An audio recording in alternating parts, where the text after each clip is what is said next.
Welcome to Daily Current Affair. Today is 25th of March 2023. The question is Asia's largest 4-meter telescope inaugurated in that is C Uttarakhand. तो उत्तराखंड में Asia का सबसे बड़ा 4 metre का telescope जो है वो इंस्टॉल किया गया है. कहाँ पे? उत्तराखंड में.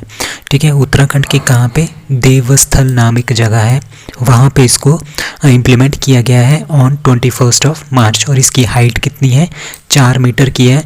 और इंटरनेशनल लिक्विड मिरर टेलीस्कोप इसका नाम है और ये एशिया का सबसे लार्जेस्ट है. ठीक है, तो इस टेलीस्कोप को किसने इनॉग्रेट किया? साइंस एंड टेक्नोलॉजी जो मिनिस्टर हैं जितेंद्र सिंह जी, उन्होंने इसको इंस्टॉल किया. ठीक है, और एस्टेब्लिश्ड एट कहाँ पे इसको एस्टेब्लिश किया गया? आर्यभट्टा जो research institute of observational science है एरीज नैनीताल में उत्तराखंड में, वहाँ पे इसको क्या किया गया है? एस्टेब्लिश किया गया. और ये क्यों एस्टेब्लिश किया गया? इसका मेन मकसद क्या है? इसका मेन मकसद है कि जो डीप स्काई है उसके बारे में जानना, कलेक्टिंग द मतलब कि बहुत सारी इंफॉर्मेशन जो एस्ट्रॉइड्स वगैरह आते हैं ना, एस्ट्रॉइड वगैरह आते हैं उनके बारे में इंफॉर्मेशन कलेक्ट करना, सुपरनोवा के बारे में इंफॉर्मेशन कलेक्ट करना, और स्पेस से जो भी डेब्रीज आ रही है, जो भी मलबा आ रहा है उसके बारे में जांच करना कि वो मलबा किस चीज़ का है, क्यों आ रहा है, कैसे आ रहा है, कहाँ से आ रहा है. तो ये सारी की सारी चीज़ें जो है इस टेलीस्कोप के थ्रू हम जान सकते हैं. ठीक है, अब इसके बारे में जानते हैं about the international liquid mirror telescope. इसके बारे में आपने ये ध्यान रखना है कि 4 मीटर इसका डायमीटर है, रोटेटिंग मिरर है और ये लिक्विड मरकरी से बना है. ठीक है, तो इसके 3 कंपोनेंट्स हैं. पहला, इसमें एक बॉल है जिसमें कि reflective liquid metal that is mercury जिसके अंदर है इस तरह का. ठीक है, दूसरा इसका जो है एयर प्रेशर ड्रिवन एक मोटर है. ठीक है, और तीसरा इसका जो मोटर है उसको चलाने के लिए एक सिस्टम है. तो ये इसके 3 पार्ट है. ठीक है, तो आपने याद रखना है ये एशिया का सबसे लार्जेस्ट है 4 मीटर टेलीस्कोप जो कि इनॉग्रेट किया उत्तराखंड में. So Gujarat court sentences Congress leader Rahul Gandhi for that is a 2 years in jail. तो आपको पता है कि 2019 में जो इलेक्शन थे, ठीक है, उस टाइम जो राहुल गांधी जी हैं उन्होंने क्या बोला था? जो कोलार कर्नाटका है वहाँ पे एक रैली में उन्होंने मोदी जी के सरनेम के ऊपर कुछ टिप्पणी की थी, अभद्र टिप्पणी की थी, जिसकी वजह से क्या हुआ?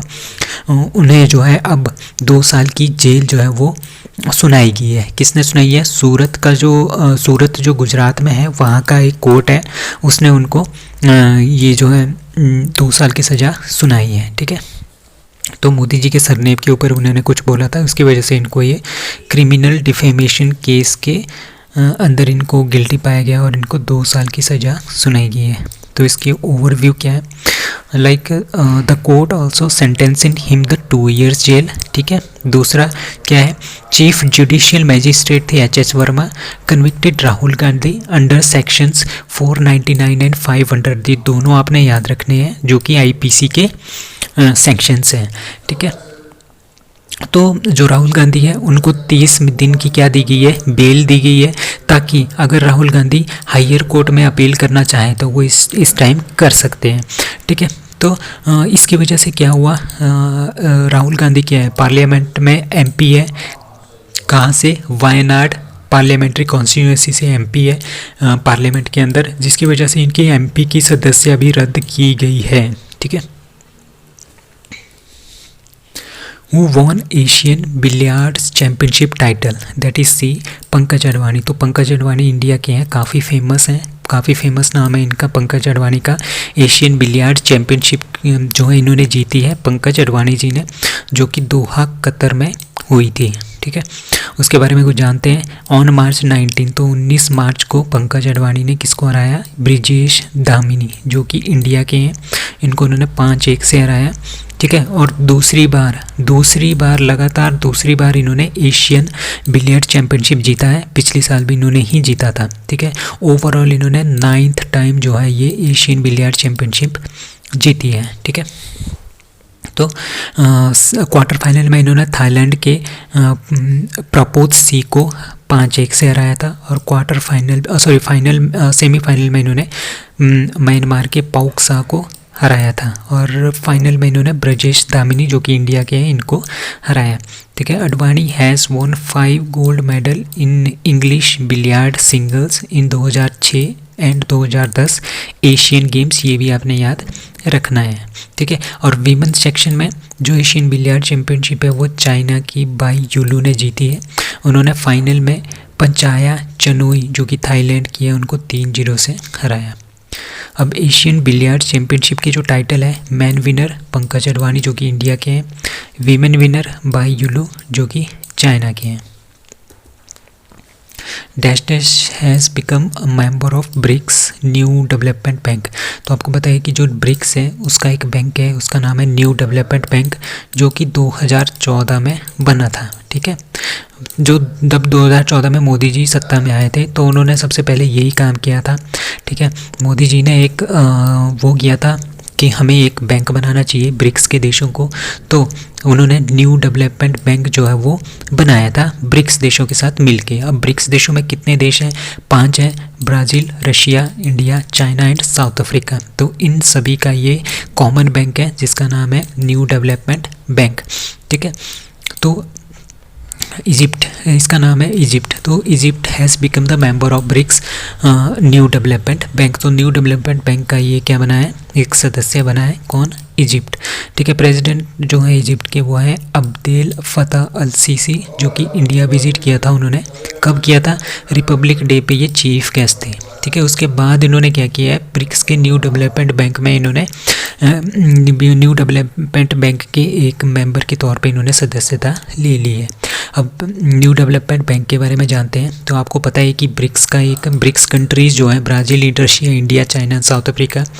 ठीक है, जब 6th ब्रिक्स समिट हो रही थी ब्राज़ील में 2014 में फोर्टलेजा में, वहाँ पे ये बैंक जो है ये बना था।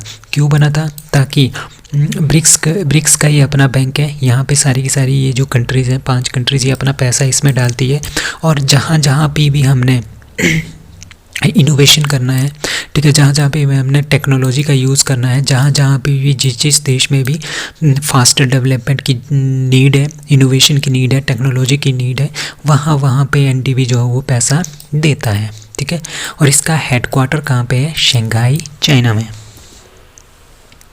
Who launched cricket fantasy sports app that is CricPay. ठीक है, क्रिकपे जो है ये क्रिकेट फैंटेसी स्पोर्ट्स ऐप है जो कि अशनीर ग्रोवर जी ने इन्होंने लॉन्च किया है। ठीक है, अशनीर ग्रोवर। तो आपको पता है अशनीर ग्रोवर, आपने काफ़ी देखा भी होगा इनको।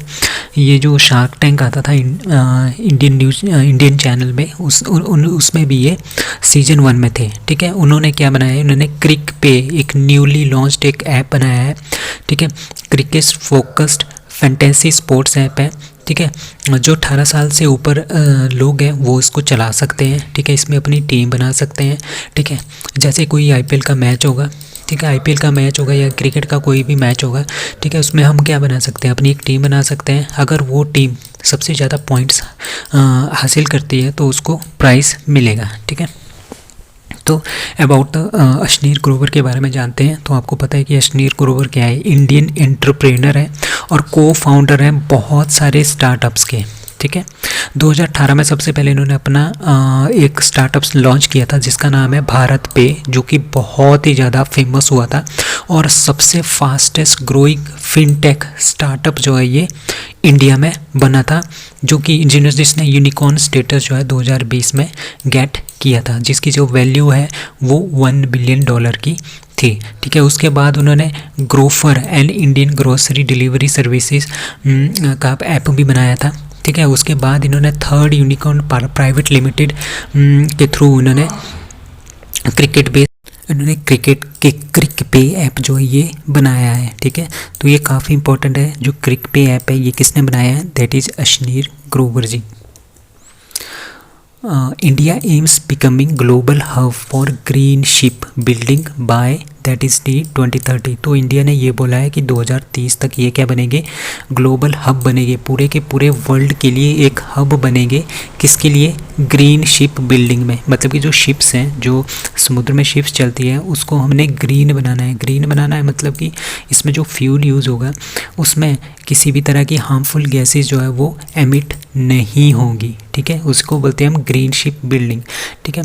तो 2030 तक इंडिया क्या बनेगा, बहुत सारी ऐसी शिप्स बना लेगा, ठीक है, जो कि ग्रीन होगी मतलब कि कोई भी किसी भी तरह का उसमें हार्मफुल गैसेस का मिशन या जो गैसेस होती हैं इन्वायरमेंट को ख़राब करती है, वो वाली गैसेस जो है इसमें एमिट नहीं होगी, कार्बन एमिशन नहीं होगा, ठीक है। बहुत सारी ऐसी शिप्स बनेगी और उसको एक्सपोर्ट भी करेगी दूसरे देशों के लिए, तभी ये ग्लोबल हब बनेगा। क्या ग्लोबल हब का मतलब यही है कि हमने बहुत सारी शिप्स बनानी है और उसको बाहर बेचना है, और उस सारी की सारी शिप्स क्या होनी चाहिए, ग्रीन शिप्स होनी चाहिए, मतलब कि उसमें किसी भी तरह का कार्बन कंटेंट एमिट नहीं होना चाहिए, हार्मफुल गैसेस एमिट नहीं होनी चाहिए। तो ये हम 2030 तक अचीव कर लेंगे। अब कुछ और टारगेट्स हैं, लाइक इंडिया का एक टारगेट है कि हमने कार्बन न्यूट्रल बनना है अप टू 2070 तक, और 2030 तक हमने 45% जो कार्बन एमिशन है उसको रिड्यूस करना है 2005 के मुकाबले, ठीक है। 2005 में जितना लेवल था कार्बन पोल्यूशन का, ठीक है, उसका 45% हमने कम करना है 2030 तक। ये भी आपने याद रखना है, ये दोनों काफ़ी इम्पॉर्टेंट है। PM Modi inaugurates new ITU international telecommunication union area office and innovation centre in that is B New Delhi. So prime minister Narendra Modi ने इनॉग्रेट किया है ITU area office. ITU area office मतलब कि इंटरनेशनल जो टेलीकम्युनिकेशन की यूनियन है, जो कि यूनाइटेड नेशन का एक पार्ट है, ठीक है। यूनाइटेड नेशन की एक बॉडी है, ये पार्ट नहीं है, ये बॉडी है यूनाइटेड नेशन की। किसके लिए, टेलीकॉम के लिए, टेलीकॉम के सेक्टर के लिए, ठीक है। जितनी भी हमारे पास जितनी भी हमारे पास टेलीकम्युनिकेशन की जो चीज़ें होती है, वो कौन डिसाइड करता है, वो डिसाइड करता है इंटरनेशनल टेलीकम्युनिकेशन यूनियन, जो कि यूनाइटेड नेशन का है। उसका एक ऑफिस जो है वो इंडिया में भी खुला है, न्यू दिल्ली में। साथ में एक इनोवेशन सेंटर भी खोला है, कहाँ पे, न्यू दिल्ली में। इन दोनों का inauguration prime minister Narendra Modi ने किया है, ठीक है। और इसी इवेंट ने मोदी ने भारत 6G विजन डॉक्यूमेंट, उसका मतलब कि 6G हमने किस तरह से बनाना है, किस तरह की उसकी फाउंडेशन होगी, उसका विजन डॉक्यूमेंट उसको भी लॉन्च किया है। As well as 6G research and development test bed भी लॉन्च किया है। At the before UD gap भी लॉन्च किया है, ठीक है। What is international telecommunication union क्या है, ठीक है। आपको पता है कि ये यूनाइटेड नेशन ने बनाया है, किसके लिए, इंफॉर्मेशन एंड कम्युनिकेशन टेक्नोलॉजी के लिए।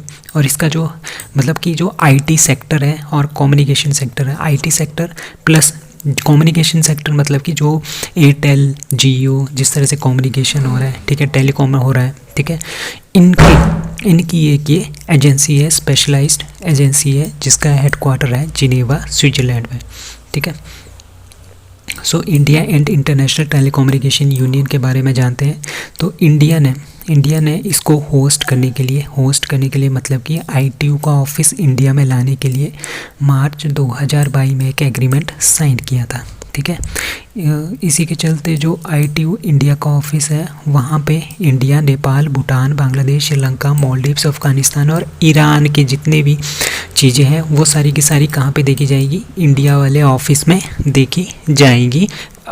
Regarding information technology and communication technologies की जो भी सर्विसेज होंगी, जो भी चीज़ें होंगी, वो सारी की सारी दिल्ली ऑफिस में देखी जाएगी। Who launches mobile app AIS, that is A income tax department.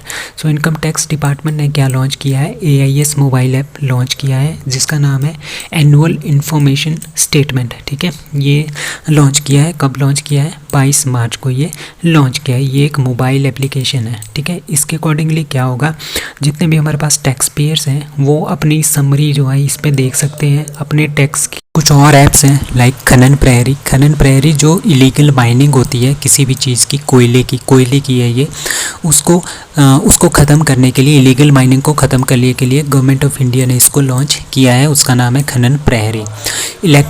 EV यात्रा मोबाइल एप्लीकेशन किसने स्टार्ट की है, प्रेसिडेंट जो हमारी है द्रौपदी मुर्मू, इन्होंने इसको लॉन्च किया है EV यात्रा मोबाइल एप्लीकेशन। कहाँ पे, न्यू दिल्ली में। सारथी मोबाइल ऐप किसने स्टार्ट किया है? Security exchange board of India ने। So it is very very important question. अब रिवीजन टाइम है। फरवरी में जो भी जितने भी हमारे पास करंट अफेयर्स हैं उनको हम बारी बारी से यहाँ पे क्या करेंगे, रिवाइज करेंगे, ठीक है। बेंगलुरु बेस्ड जो कंपोज़र है wins his 3rd Grammy, that is उसका नाम है रिक केज, और किसके लिए मिला है? डिवाइन टाइट्स के लिए। Amit Shah laid the foundation stone for the India's 5th nano urea plant in Deoghar Jharkhand.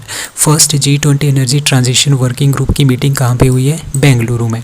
India's top destination for goods export during April to December 2022, that was USA।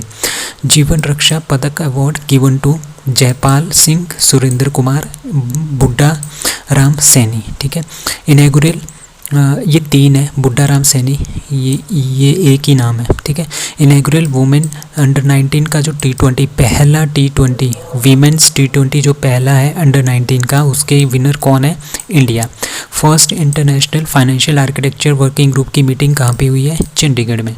Republic day 2023 में which state W wins the first prize? That is Uttarakhand. New vice chief of Indian air force, that is AP Singh. 15 जो FIH men's hockey world cup है 2023, उसके winner कौन है? Germany. Which state announces Ladli Behna scheme? That is Madhya Pradesh. Puma India signs Harmanpreet Kaur as their brand ambassador.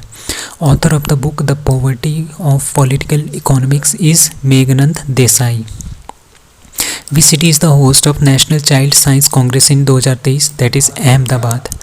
Focal country for the 46th international Kolkata book fair, उसमें कौन थे? Spain. और Spain में जो मैड्रिड इंटरनेशनल बुक फेयर हुआ उसकी जो थीम कंट्री थी वो थी इंडिया। ये दोनों आपने याद रखना है। Which state has the highest number of colleges in the country? AISG SHG 2022-21 की रिपोर्ट है, उसमें है यूपी में सबसे ज़्यादा कॉलेजेस हैं। India's first hydrogen train will come by, that is 2023, दिसंबर 2023 तक हमारी पहली हाइड्रोजन ट्रेन आएगी और हम ऐसा करने वाले तीसरी कंट्री बन जाएंगे पूरे वर्ल्ड में। विच स्टेट स्टार्टेड समग्र शिक्षा अभियान campaign? That is UP। Road transport and highway ministry announces scrap of all government vehicles older than how many years? That is 15। So that's all for today. Thank you.